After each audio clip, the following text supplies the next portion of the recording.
Hi guys! Samahan niyo ako magluto ng fried rice kangkong. At eto na nga, nagayat-gayat na tayo ng mga gulay-gulay para sa ating fried rice. At eto na rin yung aking kangkong, kaysa naman masira siya ng tuluyan.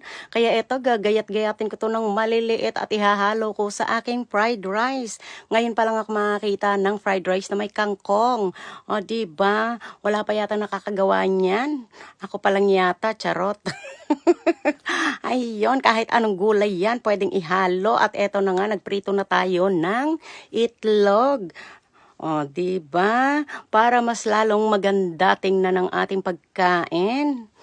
Lalagyan natin sa gilid ng itlog. At eto na ang kinalabasan ng aking fried rice.